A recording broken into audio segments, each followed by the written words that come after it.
Hey everybody, Scout Crafty here again, TGIF. Thank God it's Friday, another week gone by, and boy, this is a long, cold week. And again, with the single digits at night, and the snow is not moving. It is just staying here. It's just I can see why years ago people used to be snowbirds. That's what they call people from New York that used to go down to Florida during the wintertime and spend the January and February in Florida and then come back for the spring. I could see why they used to do it now. Anyway, we got a great show planned for you today. A bunch of little things here and there. And we ain't going to be down here so long, so it might be a short video. Let's get started right away. Okay, next up, we got these nice pair of pliers. This here is a 7 1/4 inch. This is a really nice pair because it has a good balance to it. Not only that, it has a little bit of an opening in here that you can get your finger in to open and close it. You can hear the squeaking because of how dry it is and in need of lubrication and cleaning, but it doesn't look like there's hardly any use to it. You know, it's not beat up at all. It's not hammered on. A lot of times they use these to hammer. But I do like this size, it's 7 1/4. You know, and I have other sizes, like this one here. See this? Now this pair here, this one is 8 1/4 inches, okay? It's an inch longer than this one, but it has the balances off. It has a heavier head, and it's just not as pleasurable to work with. I very rarely grab this to work on anything. It's we all have our favorites, right? So let's do a real quick clean. You see the grips on here, and it even has the sticker still that people don't take off. Those always annoy me, especially those barcode stickers. That's the first thing that come off.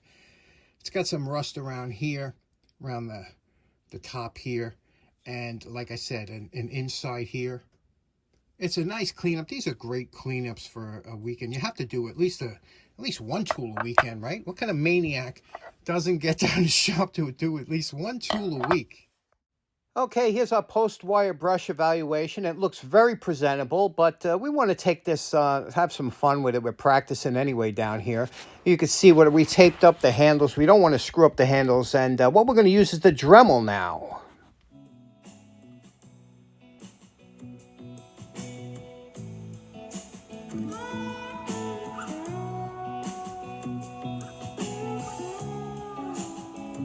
And you know my favorite part, remember what these pliers look like before we started.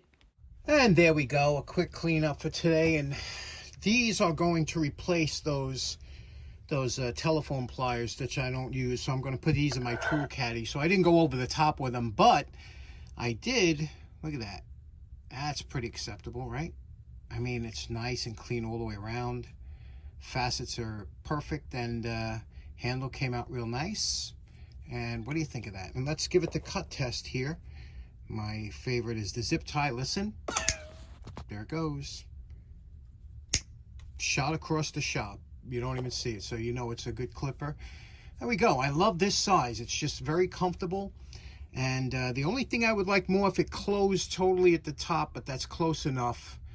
I do like them when they close at top, but there we go. What's in the can? What do you think about that? This is a blast from the past for my old timers out there. You guys know who you are.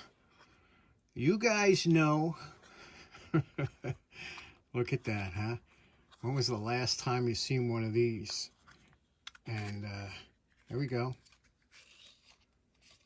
Anybody remember these back in the day when you would hide a key in your car? If you take this, you put your key in there and stick it out somewhere when the cars were metal. I don't even know where you'd stick it now. Interesting, right? Okay, next up, here's a tool that you don't often see, but when guys see them, they grab them. And I'm going to show you what this is. It's a HYDE. It's kind of a multi-tool. They call them a Wonder Bar, some of them. But let me show you the difference between this one. Let's just clean it up real quick. Okay, we're calling this one done. This was my uncle's pry bar, believe it or not. And what this is a HYDE. You can see here, HYDE, USA. HYDE, the SKU number on this is 45600. Okay, now this is it's called their 90-degree pry bar scraper slash, and this thing was prized by years of cabinet makers and carpenters, things like that. This thing was a nice hard steel, and just a lightweight. It had, you know, the smooth down the edges here so you can get into behind moldings in here, and you could see here, you could pop it down, pop things out. It had a nail puller, but it was a hard piece of steel, quality steel, really quality steel, and guys would die if they lost this, because what happened was, now you can get these inexpensive, but the problem is they're all made overseas and they're nothing like this one here. You can even hear it in the hammer test.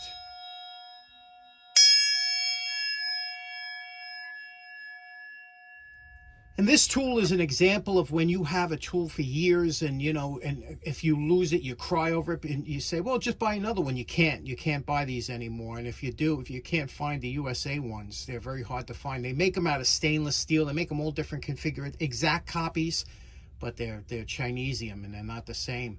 So this one here is kind of special for that reason, the fact that it was my uncle's, and like I said, it's such a good user tool, so lightweight. And I have a friend, my buddy Richie Kemp.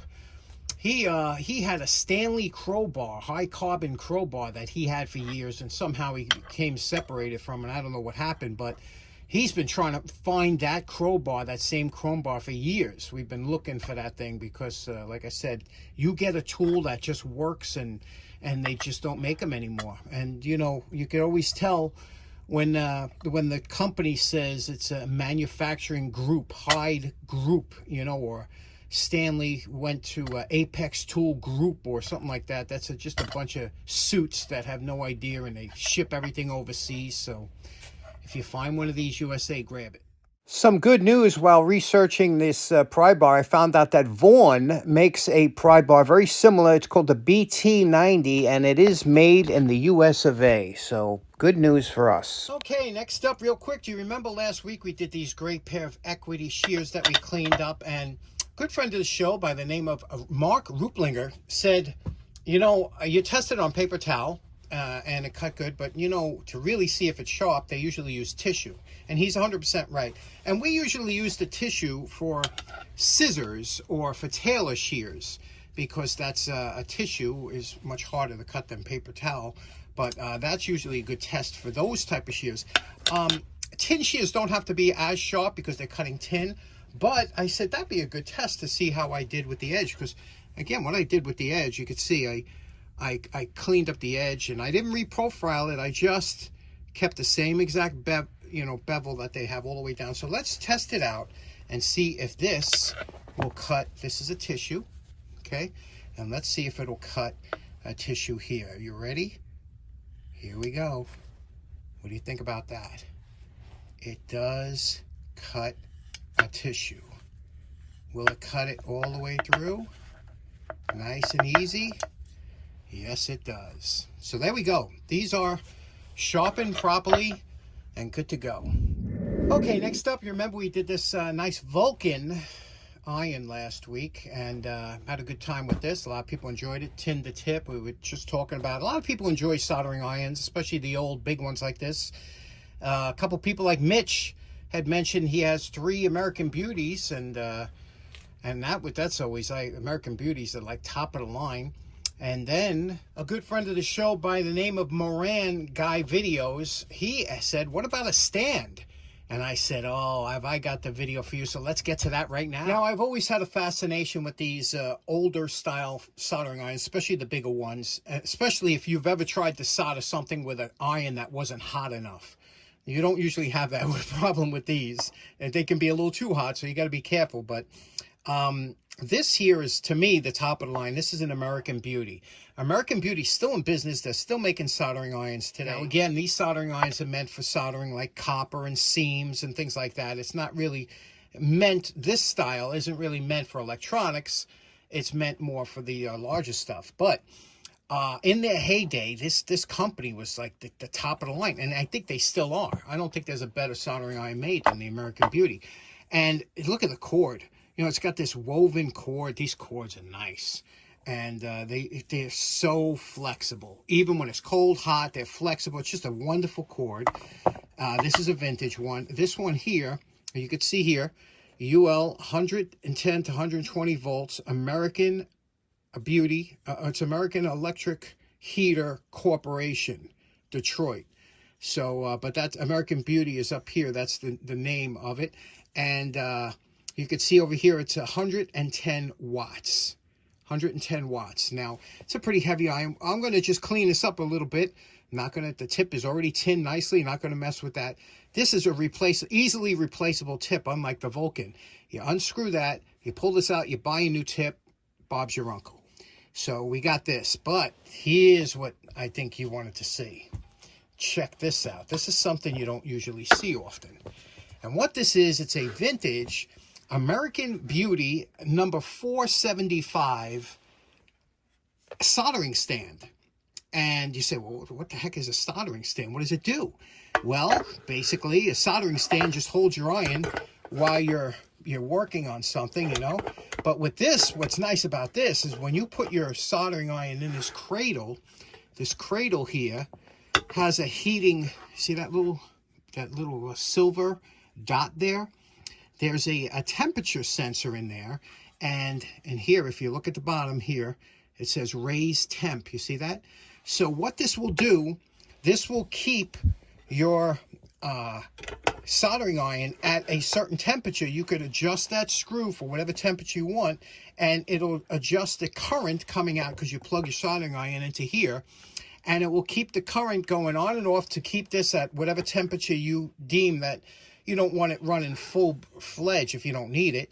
So you adjust it for whatever work you're doing. If you're doing stained glass work, if you're doing soldering electric or whatever. So every time you put it back here, as long as it's in there, it'll stay at that right temperature. It won't get too hot, won't get too cold. What do you think about that? They don't, these are, you don't see them too often.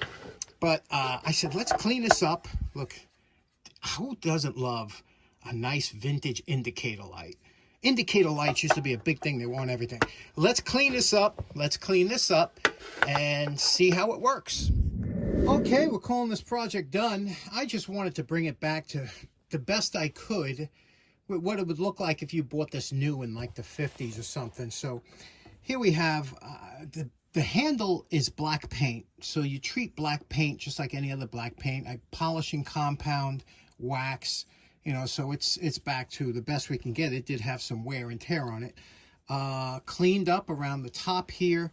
I used some abrasive polish, Mother's mag and wheel polish to do the barrel because, you know, again, this is a good iron. You don't want to really go nuts. The tip we can always replace, but the tip's in good shape. So that looks good, right? Now, with here, this is the way it would have come from the factory. This is copper, obviously. When do you see copper used anymore today unless it's plated? That's real copper. And Bakelite, you know, and look, did the tag. Look at that. Isn't that just beautiful? So there we go. We did around the light here. I waxed it, polished it, just like everything else. This will turn. It'll darken up. That's what copper does. There's no way you can keep it nice, but it does look nice. So what do you say we try this out? See if these work. I don't even know. I never tried them.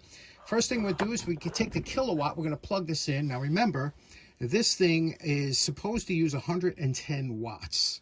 Okay, so we'll plug that in straight into the kilowatt and see how much it uses. Okay, you can see we've got 116 volts coming into the house. I'm going to plug it in and take a look at what we're getting. And you can see here we get wattage 100 watts or 99 watts. Now, I'm not sure what the wattage is on these irons, how accurate they are. Let's see how quickly this... See, now this is a smaller barrel, so this will warm up quicker. Usually takes 2 to 3 minutes to get to temperature. And you can see here, it's got this nice knurl. These are all parts that are replaceable, still available. You could go on their website, and you always have to make sure, this feels a little bit loose. I might have to see if I could tighten it. You always want to make sure this is tight because that's important. But the heating elements, to put a new cord on, they all have tutorial videos on YouTube for American Beauty. So, okay, so now this is warming up nicely. Now, before we get that too hot, let's try this out, okay? This one here, we'll plug that in. Now, when we plug that in, let's see how much wattage that uses. Okay, you see, it says it's using 0 watts. That could be a half a watt because these little neon indicators, which are fantastic, aren't they? I love those. They used to be on everything, indicator lights. That, and then when we plug this into here, then it should read 100 watts, okay? So we got 0, let's plug this in, and, okay, 97. Now, I don't know if that's because of the thermostat or whatever, but we'll put this on here, and what I want to see is how this toggles on and off. So I'm going to give myself a couple minutes and see how this works. Here's something I just noticed. Now, you see here, I want to show you how this should lay flat on that piece. This is the temperature sensor right here. It should lay flat. But this has 2 screws that this can go up and down. If you see, if I lay it on here like this, you see how it's not, I'm sorry, out of frame. You see how it isn't making contact if I lay it on here? These have 2 screws, so I have to lower that down so this lays flat on there because it's only touching the tip. So whoever had this didn't have it set up properly. So let's loosen these screws, lower it down, and you would have to raise it up if you had the big 1-inch ones, you know, the big barrel American Beauties. I could smell this getting hot as we're talking. Okay, you could see now with this lowered down, it seats much better into the cradle and much closer to that heat sensor. Now, I'm still showing 96 or 97 watts, so that means that they must have this set up that the iron is on full hot, more or less. So let's see how she melts solder. Okay, it's holding steady at 94 watts. Now I'm going to check the temperature. I'm going to put it in some flux here, the tip here, see if it'll melt some solder. It's just starting to get hot enough where it'll melt solder. There we go. See how it just melted on the tip there all the way around? So good. Now let's try this here. Now again, this is that thick wire that's hard, that always sucks the heat out of your soldering iron, right? So now you hold the soldering iron against the wire, let it come to temperature. Copper is a great conductor of heat, and then use the solder on top to wick into that. Now, if you're doing it right, that smoke should go right up your nose. Okay, there we go. There's our little solder joint that we just did there. And there we go. This one's in the can. American Beauty number 475. And they're American Beauty 110 watt iron. This one here is a 3138. That's their most popular style iron. What do you think about American Beauty soldering irons? Okay, so in closing, had a lot of fun today doing some projects, and I did order that Vaughan pry bar, so I'll have that Monday. I'll let you know how it stacks up against the HYDE crowbar or pry bar. Also, special shout out to my buddy Cliff Lee in Maine. You know him as Mr. Doughboy and Susie. Cliff's been a friend of the show for a long time, and he sent me this clip that he made up. You guys are computer whizzes. It's amazing to me. I'm lucky I can get a video out, and you guys are doing all kinds of stuff. I just thought this was the funniest clip ever. I'm going to leave you with it, and I hope you find it as funny as I did. Take care now. Enjoy your weekend. I'll see you again on Monday. Bye-bye. Listen, kid, you can't be stingy with the 50-50. You try and pinch a penny there, forget about it. Nobody wins. You, me, the whole deal goes sour.